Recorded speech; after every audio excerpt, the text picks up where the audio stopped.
America के साथ deal करने पर खामेनी के पोते ने कहा है कि वो गद्दार कहलाया जाएगा अगर किसी भी व्यक्ति ने इस तरह का कदम उठाया जाता है तो। लेकिन सर, इसका फिर सोल्यूशन क्या है, ऑल्टरनेट क्या है? क्योंकि डील आप करना नहीं चाहते, बातचीत के लिए पूरी तरीके से रेडी नहीं, क्या समझे सर इसे? कैसे सोल्यूशन निकलेगा सर? सवाल तो यहाँ पर ये है। देखिए, सोल्यूशन ईरान या तो अंदर से निकाले, भाई एक वहां रेवोल्यूशन आ जाए, चेंज आ जाए, कुछ हो जाए, या आपको इस रिजीम के जितने भी हार्डलाइनर्स हैं इनको एलिमिनेट करना पड़ेगा। और कोई तरीका नहीं। ये मैं आज से नहीं कह रहा, मैं शुरू से कह रहा हूँ। जी। ये जितने हार्डलाइनर्स इस रिजीम के, ये ट्रंप का मुगालता है, ये ख्वाब गफलत है। अगर वो सोचते हैं बिना रिजीम चेंज करे मैं ईरान को चेंज कर लूंगा। ईरान अच्छा है, ईरान के लोग अच्छे हैं, पर्शियन कल्चर अच्छा है। पर ये जो लोग बैठे, देखिए ये जन्नत जहाद वाले लोग हैं। जब तक ये बैठेंगे, ये जन्नत या जहाद की बात करेंगे, इनसे आप और कोई अपेक्षा ना करें।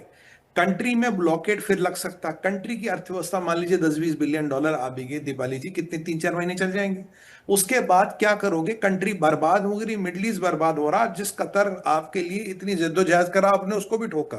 और कतर को डर क्या लगता? अगर लास्ट लफान जो उनका सबसे बड़ा गैस टर्मिनल, अगर वो ठुक गया तो गेम ओवर हो जाएगा। तो मतलब आप अल्टीमेटली सबको बर्बाद करने में लगे हो। ये कई बार मुझे जो लगता है, मेरा पर्सनल मानना है, ट्रंप डील दे रहा है ईरान को। चाहे तो वो युद्ध जल्दी खत्म कर सकता, वो नहीं कर रहा। अल्टीमेटली पूरे मिडिल ईस्ट का जो इकोसिस्टम है वो बर्बाद हो रहा, उसको वो खत्म करना चाहता है। मिडिल ईस्ट की जो वर्चस्व था जियो पॉलिटिक्स में, वो था तेल। तेल का कहाँ गेम खत्म हो गया जी? तेल तो सबने व्यवस्थाएं कर ली। अभी चाइना ट्रंप के पास नहीं है, चाइना अभी अटका पड़ा है कि मैं अभी, मेरे पास रिजर्व ज्यादा है, मैं भी और करूंगा और करूंगा। पर अल्टीमेटली चाइना को भी अमेरिका के पास जाना पड़ेगा। और देखिएगा, मेरी बात नोट करिएगा, जिस दिन चाइना अमेरिका के पास तेल लेने पहुंच गया, उस दिन ये लड़ाई ट्रंप पूरी खत्म कर देगा। वो अभी बस खेल रहा है इनके साथ, वो चीजों को लंबा करना चाहता है। और अनफॉर्चुनेटली ईरान की इस मुल्ला रिजीम में ऐसे लोग बैठे हैं जो आने वाली नस्लों की बर्बादी अपने अहम के लिए, अपने फायदे के लिए करना चाहते हैं। ये इनको मार्को रूबियो ने अच्छा बोला, बोला अरे कोई लीडर थोड़ी नहीं तो शिया क्लेरिक से तो मौलाना बैठे गद्दी पे। इनको ना जियो पॉलिटिक्स समझ आती, ना इन्हें कोई लेना ना इन्हें देना। अब पेजिस्किन जैसे लोग हैं, पेजिस्किन साहब जैसे लोग, उन्हें तो कहते हैं कि जिंदा गाड़ दो, कोई कहता जिंदा गाड़ दो, कोई कहता फांसी पे चढ़ा दो। अब कल एक मुल्ला मौलाना कह रहा था पेजिस्किन को भी यहाँ क्यों ना गाड़ा जाए। चलिए, हम कहने के यार इलिटरेट है, छोड़ दो उसकी बात। अब खमेनी साहब का बेटा कह रहा है जो भी बात करेगा वो गद्दार है। तो गिलाबाफ गद्दार है, अराची गद्दार है, आपका पेजिस्किन गद्दार है, आपका जिसको भी आप भेजेंगे गद्दार। और उनके साथ वही होना चाहिए जो गद्दार की सजा है। तो गद्दार की सजा तो मौत है इस्लाम में। तो मतलब आप लिटरली कह रहे हो कि इनको भाई चांग दो। अगर कल को पेजिस्किन को कुछ हो गया, फिर बोल दोगे यहूदों ने मार दिया। आप तो खुद उसकी डेथ के लिए आप ये कर रहे हो ना, आप तो खुद डेथ कॉल दे रहे हो। तो इस रिजीम को चेंज करे बिना कुछ उम्मीद नहीं है। मैं शुरू से कह रहा हूं, जब तक ये रिजीम है ऐसे ही चलेगा। ये आज मतलब ना, एक उतरेगा दूसरा आएगा, जो उस गद्दी पे बैठेगा। देखिए, सबसे बड़ा हार्ड लाइनर सुप्रीम लीडर बनता है, जो उस गद्दी पे बैठेगा वो यही भाषा बोलेगा। अगर ट्रंप ने मान लीजिए शाह के बेटे को बिठा दिया था, इराक में भी तो एक आपकी पैपेट रेजिम है, वहां तो दिक्कत नहीं हो रही। ट्रंप आज वह रेजा पेल्वी बैठा होता, रेजा पेल्वी बैठ जाए ना, आप अगले दिन देखेंगे आप सूरत हाल बदल जाएगा। वहां वो ये नहीं कहेगा ना ट्रंप को मार दो, नितिनयाहू का खून कर दो, उसको मार दो, इसको मार दो। मतलब ये चीजें रुक जाएंगी और लोगों का धीरे धीरे सेंटिमेंट बदलेगा। हर समाज में कुछ कट्टरपंथी लोग होते हैं, पर अगर वो कट्टरपंथी सेंटर स्टेज में आ जाए तो फिर पूरा समाज ही वैसे दिखता है। जबकि ईरान में आपको बताऊं 80% मस्जिदें बंद है, कोई जाता नहीं वहां पे। 80% मस्जिदों को बंद कर दिया गया कि कोई जाता नहीं मस्जिद में। ये भी एक कटु सत्य है। लोग नहीं चाहते इन रिजीम को, पर क्या करें, इनके पास ताकत है, इनके पास आईआरजीसी है। जब तक ये है ऐसी सिस्टम चलेगा जी। जी जी सर, आपने अभी थोड़ी देर पहले बताया कि तेल का जो मैटर है वो रहा ही नहीं है, क्योंकि सबने अपने अपने स्तर पर व्यवस्थाएं जो है यहाँ पर कर दी गई है, चाहे भारत की बात करें किसी भी अन्य देश की बात करते हैं। तो सर, अब जो एजेंडा बचा है, अब जो मुद्दा बचा है वॉर का, वो क्या रह गया सर?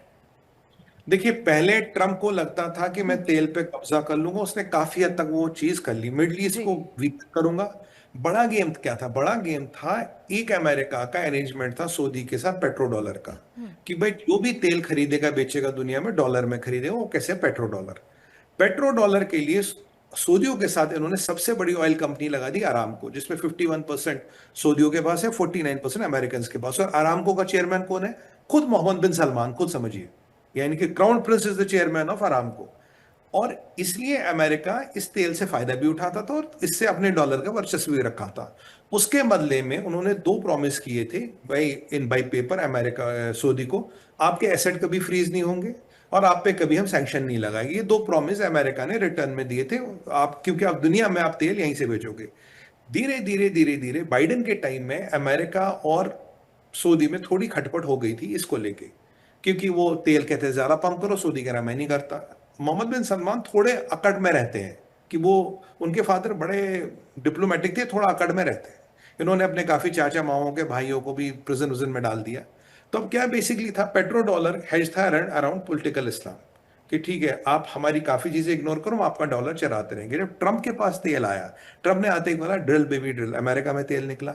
वेनेजुएला का तेल आया तो लगभग दुनिया का 40-50-60% तेल उसके पास आया। तो सऊदियों का वो वर्चस्व, महत्व पेट्रोकेमिकल या ऑयल के गेम में नहीं रहा।